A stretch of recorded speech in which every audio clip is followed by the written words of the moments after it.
governing becomes more difficult, and tensions between nations become more quick to surface. And so I believe that at this moment, we all face a choice.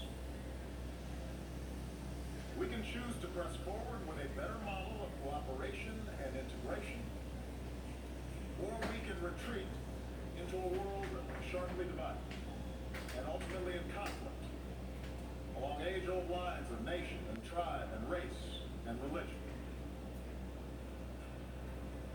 I want to suggest to you today that we must go forward and not backward. I believe that as imperfect as they are, the principles of open markets and accountable governance, of democracy and human rights and international law that we have forged remain the firmest foundation for human progress in this century. Now, I make this argument not based on theory or ideology, but on facts. Facts that all too often we forget in the immediacy of current events. Here's the most important fact. The integration of our global economy has made life better for billions of men, women, and children. Over the last 25 years, the number of people living in extreme poverty has been cut from nearly 40% of humanity to under 10%. That's unprecedented. And it's not an abstraction. It means children have enough to eat. Mothers don't die in childbirth. Meanwhile, cracking the genetic code promises to cure diseases that have plagued us for centuries. The internet can deliver the entirety of human knowledge to a young girl in a remote village on a single handheld device. In medicine and in manufacturing and education and communications, we're experiencing a transformation of how human beings live on a scale that recalls the revolutions in agriculture and industry. And as a result, a person born today is more likely to be healthy, to live longer, and to have access to opportunity than at any time in human history. Moreover, the collapse of colonialism and communism has allowed more people than ever before to live with the freedom to choose their leaders. Despite the real and troubling areas where freedom appears in retreat, the fact remains that the number of democracies around the world has nearly doubled in the last 25 years. In remote corners of the world, citizens are demanding respect for the dignity of all people, no matter their gender or race or religion or disability or sexual orientation. And those who deny others' dignity are subject to public reproach. An explosion of social media has given ordinary people more ways to express themselves and has raised people's expectations for those of us in power. Indeed, our international order has been so successful that we take it as a given that great powers no longer fight world wars, that the end of the Cold War lifted the shadow of nuclear Armageddon, that the battlefields of Europe have been replaced by peaceful union, that China and India remain on a path of remarkable growth. I say all this not to whitewash the challenges we face or to suggest complacency. Rather, I believe that we need to acknowledge these achievements in order to summon the confidence to carry this progress forward and to make sure that we do not abandon those very things that have delivered this progress. In order to move forward, though, we do have to acknowledge that the existing path to global integration requires a course correction. Because too often those trumpeting the benefits of globalization have ignored inequality within and among nations, have ignored the enduring appeal of ethnic and sectarian identities, have left international institutions ill-equipped, underfunded, under-resourced in order to handle transnational challenges. And as these real problems have been neglected, alternative visions of the world have pressed forward, both in the wealthiest countries and in the poorest. Religious fundamentalism, the politics of ethnicity or tribe or sect, aggressive nationalism, a crude populism, sometimes from the far left, but more often from the far right, which seeks to restore what they believe was a better, simpler age free of outside contamination. We cannot dismiss these visions. They are powerful. They reflect dissatisfaction among too many of our citizens. I do not believe those visions can deliver security or prosperity over the long term. But I do believe that these visions fail to recognize at a very basic level our common humanity. Moreover, I believe that the acceleration of travel and technology and telecommunications, together with a global economy that depends on a global supply chains, makes it self-defeating ultimately for those who seek to reverse this progress. Today, a nation ringed by walls would only imprison itself.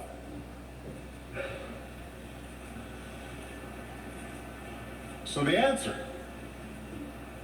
cannot be a simple rejection of global integration.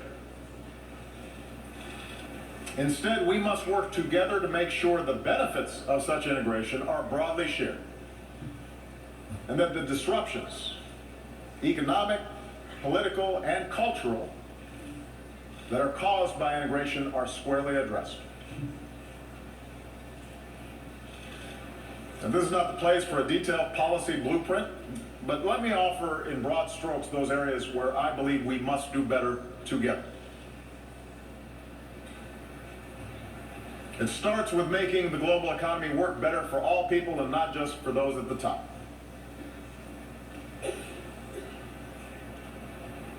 While open markets, capitalism have raised standards of living around the globe,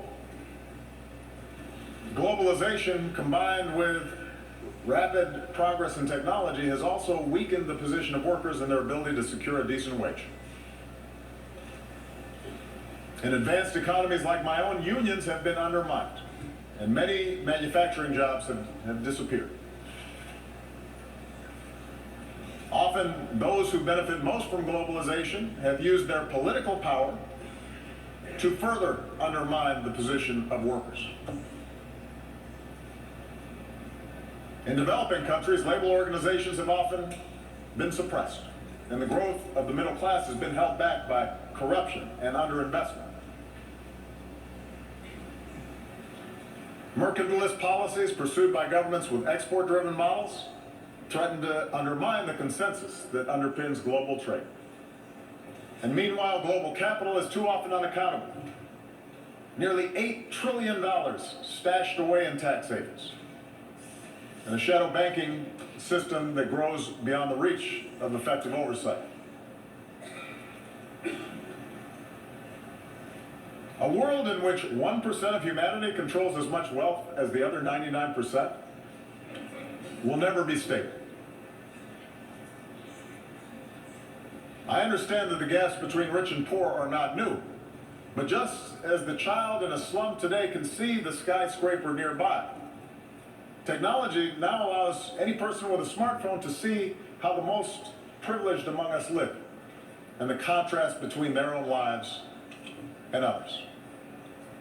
Expectations rise then, faster than governments can deliver, and a pervasive sense of injustice undermines people's faith in the system. So how do we fix this imbalance? We cannot unwind integration any more than we can stuff technology back into a box, nor can we look to failed models of the past. If we start resorting to trade wars, market-distorting subsidies, beggar-thy-neighbor policies, an over-reliance on natural resources instead of innovation. These approaches will make us poor collectively, and they are more likely to lead to conflict.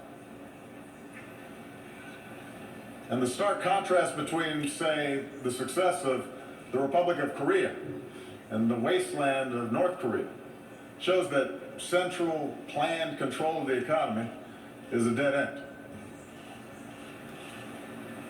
But I do believe there's another path, one that fuels growth and innovation and offers the clearest route to individual opportunity and national success. It does not require succumbing to a soulless capitalism that benefits only the few, but rather recognizes that economies are more successful when we close the gap between rich and poor, and growth is broadly based. And that means respecting the rights of workers so they can organize into independent unions and earn a living wage. It means investing in our people, their skills, their education, their capacity to take an idea and turn it into a business.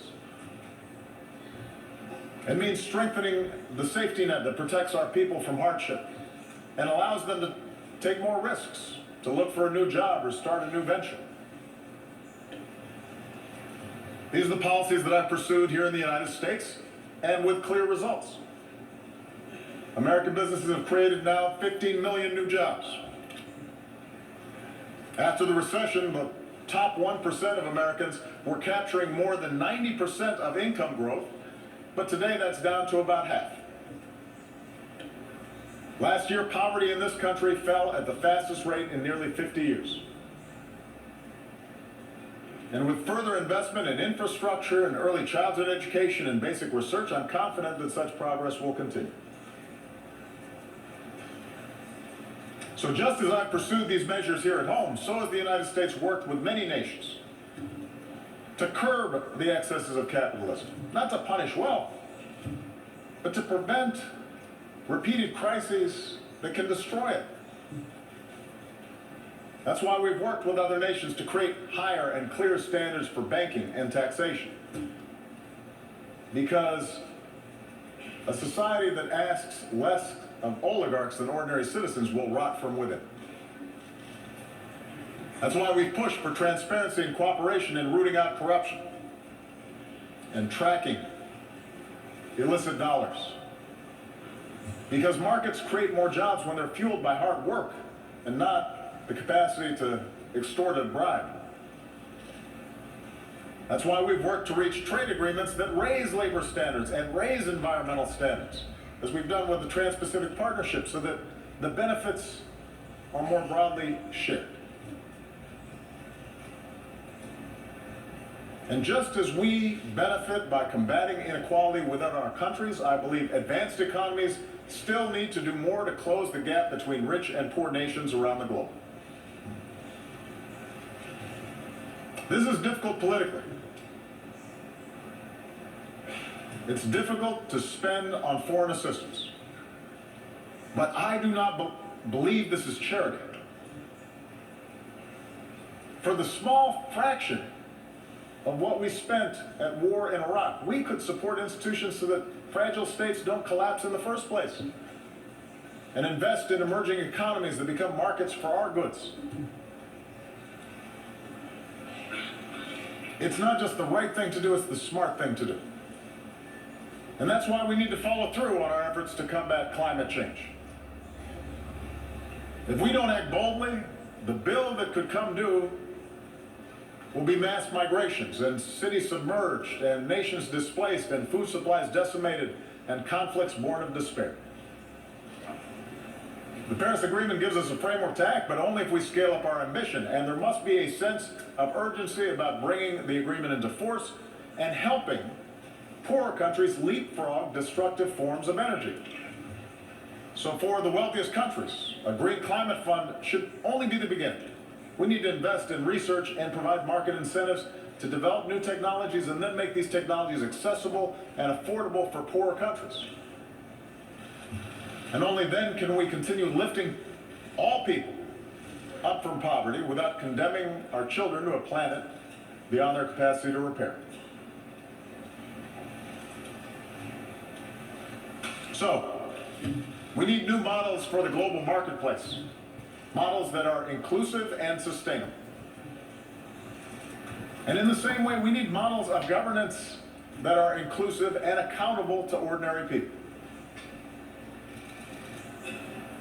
I recognize not every country in this hall is going to follow the same model of governance. I do not think that America can or should impose our system of government on other countries. But there appears to be a growing contest between authoritarianism and liberalism right now.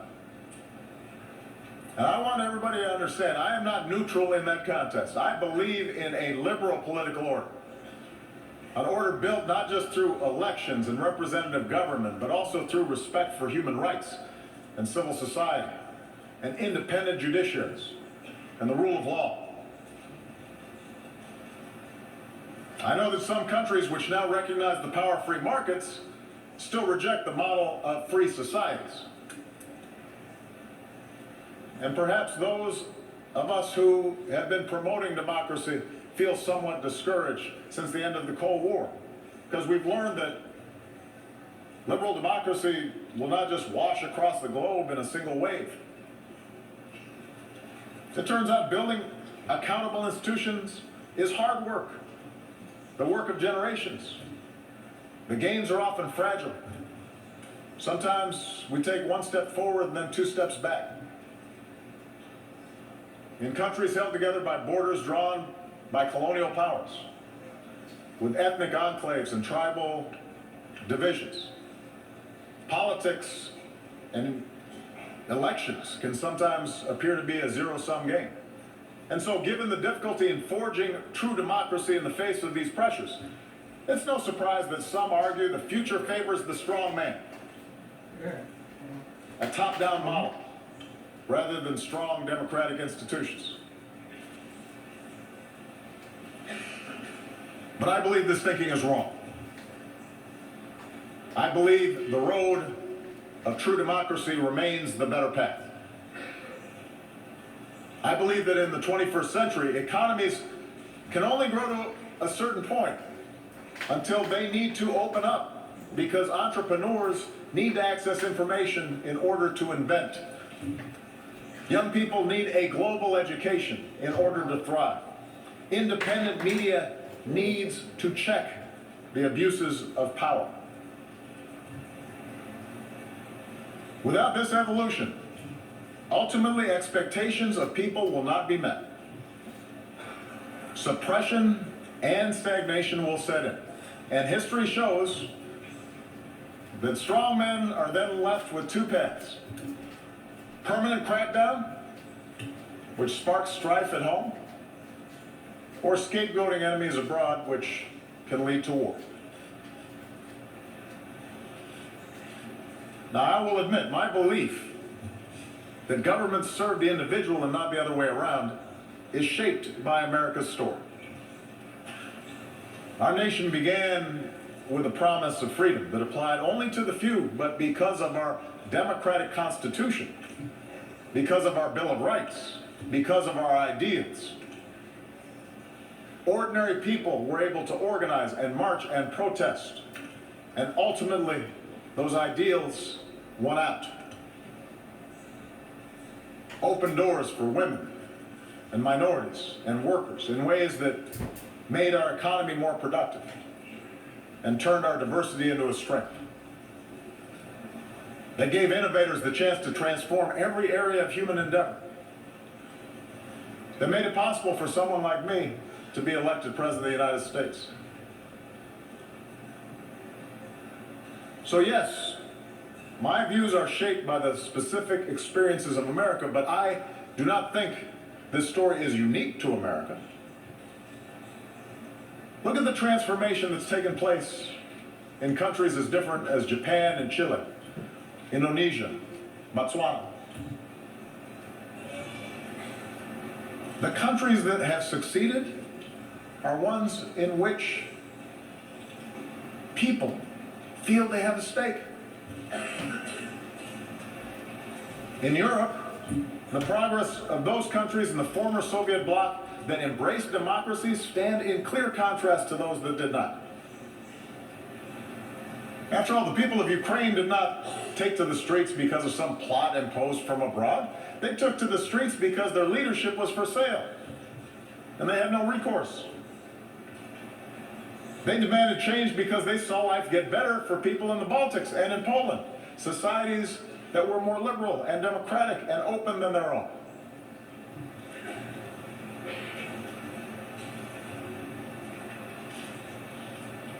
So those of us who believe in democracy, we need to speak out forcefully, because both the facts and history, I believe, are on our side. That doesn't mean democracies are without flaws. It does mean that the cure for what ails our democracies is greater engagement by our citizens, not less. Yes, in America, there is too much money in politics, too much entrenched partisanship, too little participation by citizens, in part because of a patchwork of laws that makes it harder to vote. In Europe, a well-intentioned Brussels often became too isolated from the normal push and pull of national politics. Too often in capitals, decision makers have forgotten that democracy needs to be driven by civic engagement from the bottom up, not governance by experts from the top down. And so these are real problems. And as leaders of democratic governments make the case for democracy abroad, we better strive harder to set a better example at home. Moreover, every country will organize its government informed by centuries of history and the circumstances of geography and the deeply held beliefs of its people. So I recognize a traditional society may value unity and cohesion more than a diverse country like my own, which was founded upon what at the time was a radical idea, the idea of the liberty of individual human beings, endowed with certain God-given rights. But that does not mean that ordinary people in Asia or Africa or the Middle East somehow prefer arbitrary rule that denies them a voice in the decisions that can shape their lives. I believe that spirit is universal. And if any of you doubt the universality of that desire, listen to the voices of young people everywhere who call out for freedom and dignity and the opportunity to control their own lives.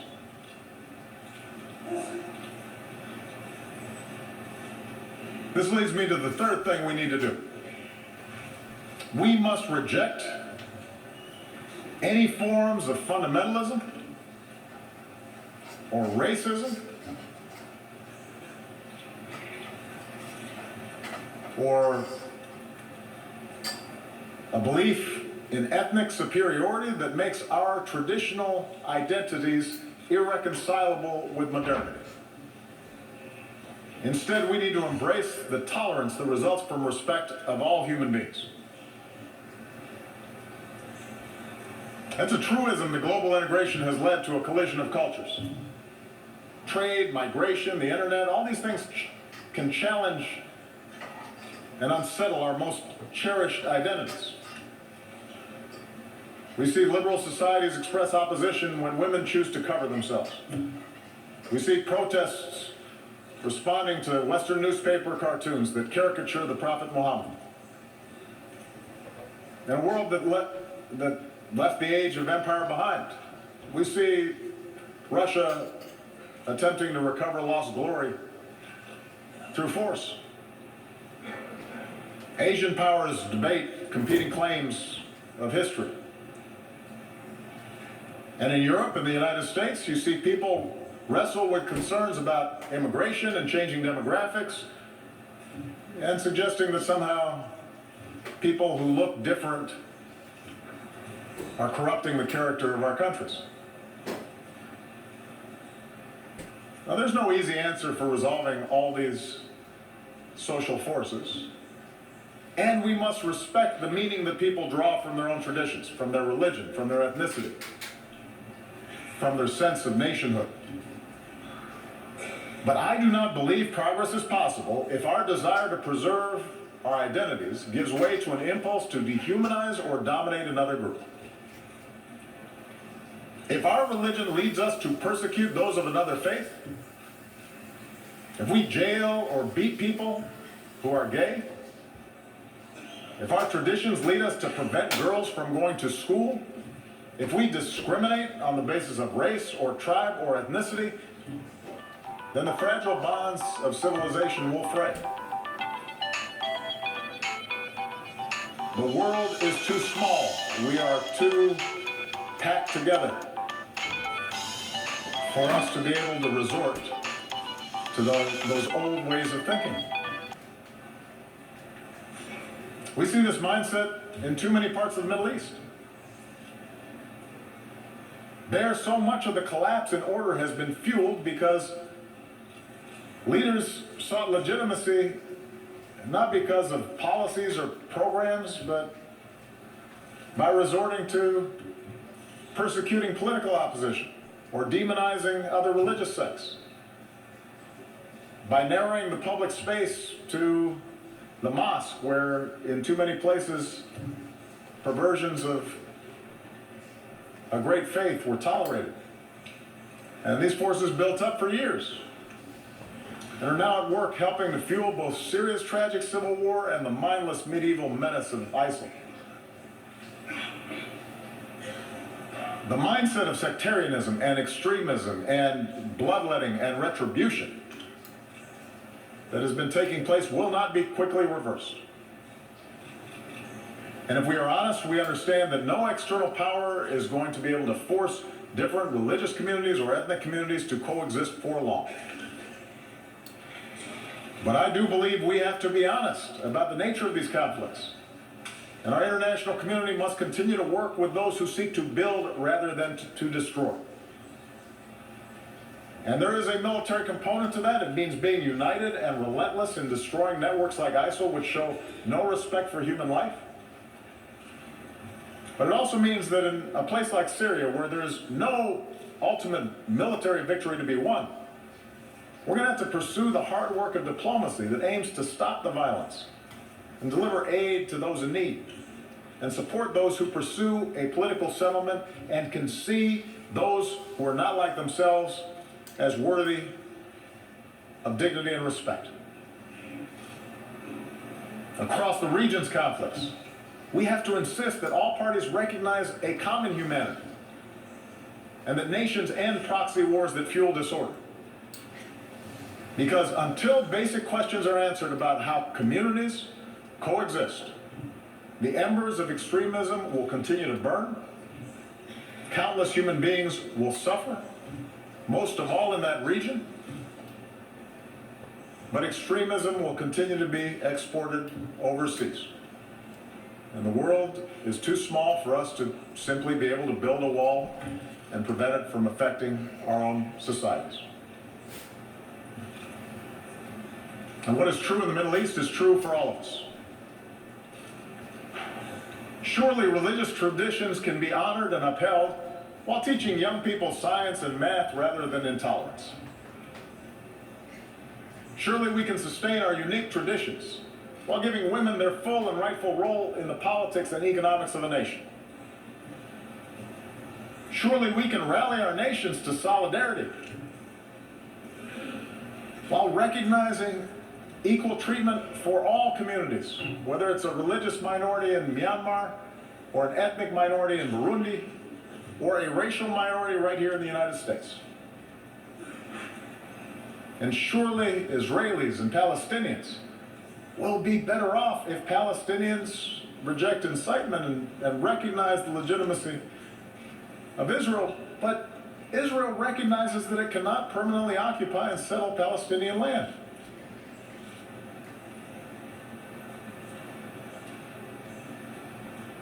We all have to do better as leaders in tamping down rather than encouraging a notion of identity that leads us to diminish others. And this leads me to the fourth and final thing we need to do, and that is sustain our commitment to international cooperation rooted in the rights and responsibilities of nations.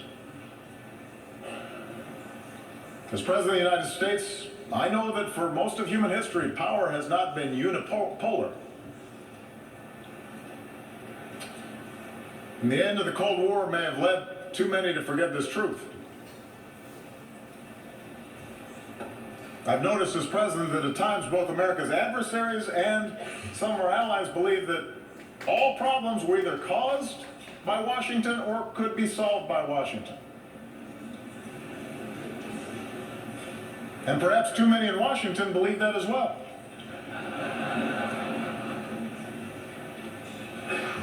But I believe America has been a rare superpower in human history insofar as it has been willing to think beyond narrow self-interest. That while we've made our share of mistakes over these last 25 years, and I've acknowledged some, we have strived, sometimes at great sacrifice, to align better our actions with our ideals. And as a consequence, I believe we have been a force for good. We have secured allies. We've acted to protect the vulnerable. We've supported human rights and welcomed scrutiny of our own actions. We've bound our power to international laws and institutions. When we've made mistakes, we've tried to acknowledge them. We have worked to roll back poverty and hunger and disease beyond our borders, not just within our borders.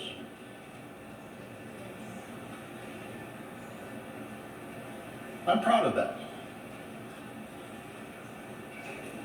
But I also know that we can't do this alone.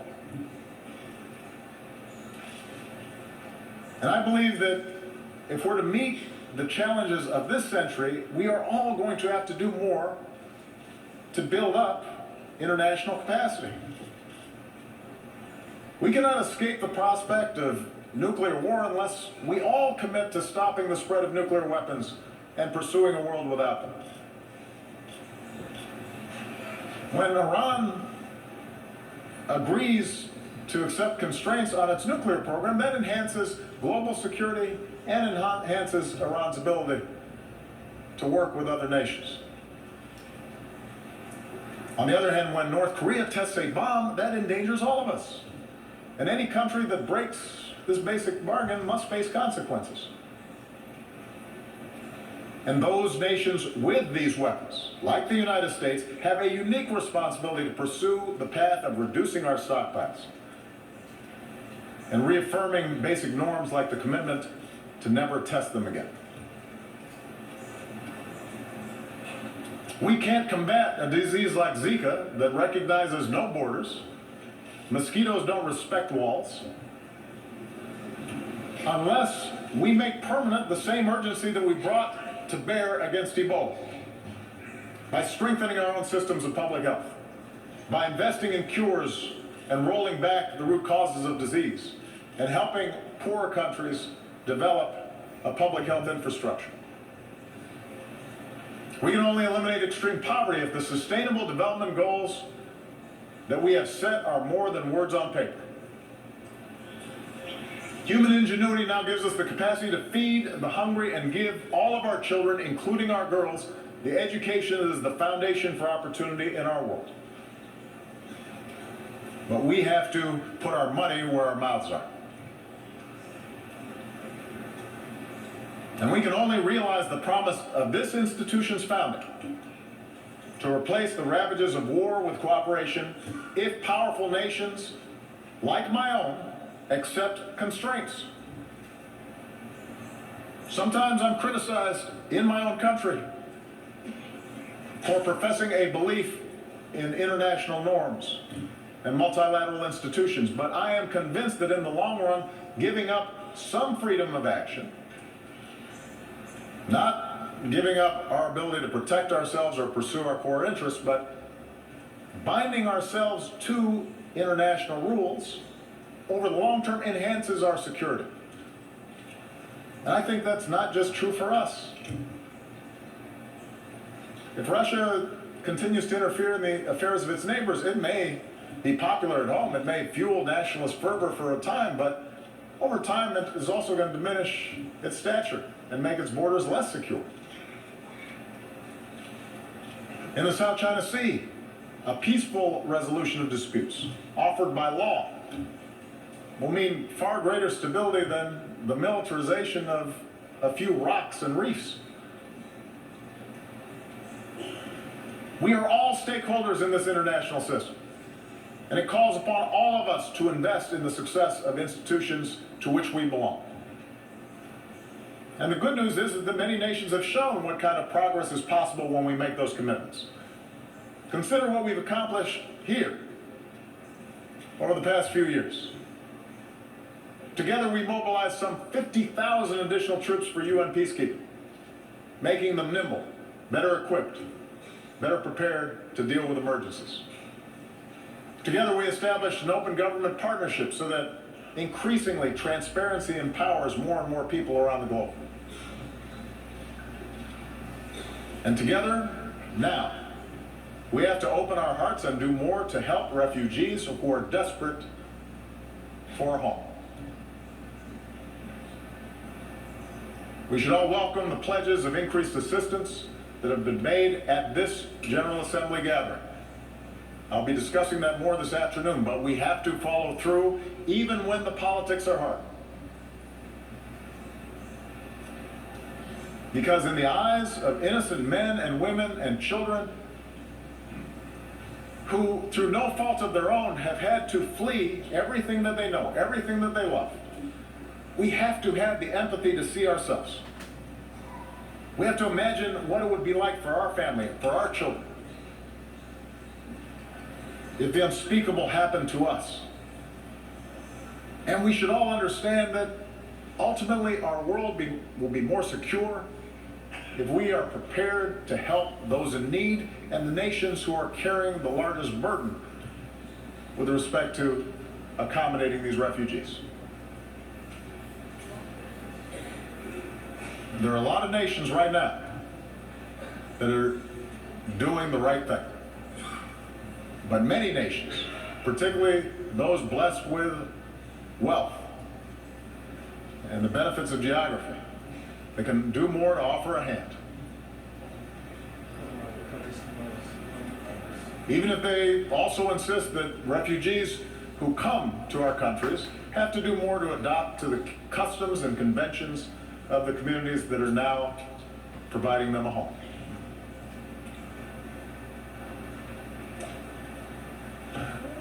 Let me conclude by saying that I recognize history tells a different story than the one that I've talked about here today. There's a much darker and more cynical view of history that we can adopt.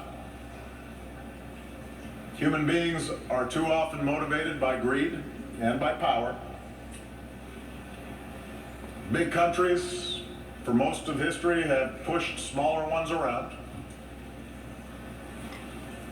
Tribes and ethnic groups and nation states have very often found it most convenient to define themselves by what they hate and not just those ideas that bind them together. Time and again, human beings have believed that they finally arrived at a period of enlightenment, only to repeat then cycles of conflict and suffering. Perhaps that's our fate. We have to remember that the choices of individual human beings led to repeated world war. But we also have to remember that the choices of individual human beings created a United Nations so that a war like that would never happen again.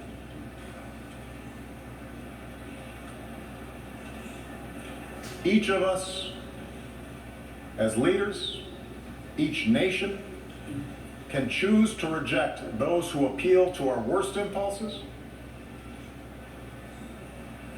and embrace those who appeal to our best. For we have shown that we can choose a better history. Sitting in a prison cell, a young Martin Luther King Jr. wrote, that human progress never rolls on the wheels of inevitability. It comes through the tireless efforts of men willing to be co-workers with God. And during the course of these 8 years, as I've traveled to many of your nations, I have seen that spirit in our young people,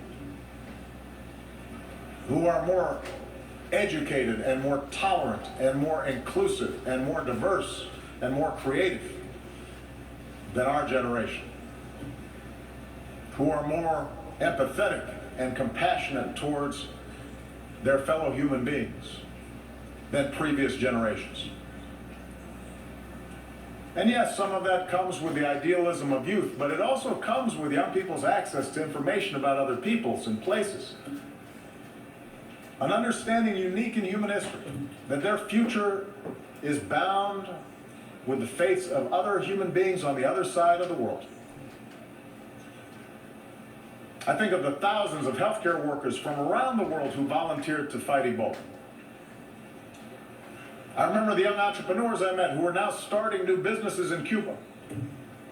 The parliamentarians who used to be, just a few years ago, political prisoners in Myanmar.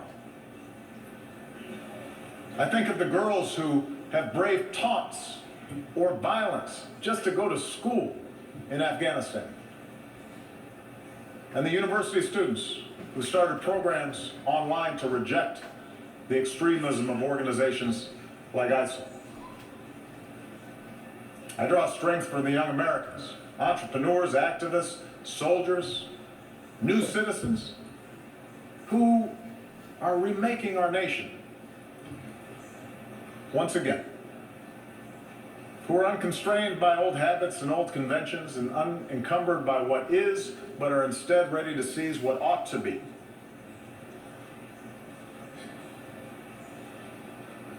My own family is made up of the flesh and blood and traditions and cultures and faiths from a lot of different parts of the world. Just as America has been built by immigrants from every shore. And in my own life, in this country, and as president, I have learned that our identities do not have to be defined by putting someone else down, but can be enhanced by lifting somebody else up. That they don't have to be defined in opposition to others, but rather by a belief in liberty and equality and justice and fairness. And the embrace of these principles as universal doesn't weaken my particular pride, my particular love for America. It strengthens it. My belief that these ideals apply everywhere doesn't lessen my commitment to help those who look like me or pray as I do or pledge allegiance to my flag. But my faith in those principles does force me to expand my moral imagination and to recognize that I can best serve my own people. I can best look after my own daughters by making sure that my actions seek what is right for all people and all children and your daughters and your sons. This is what I believe, that all of us can be co-workers with God. And our leadership and our governments and this United Nations should reflect this irreducible truth. Thank you very much.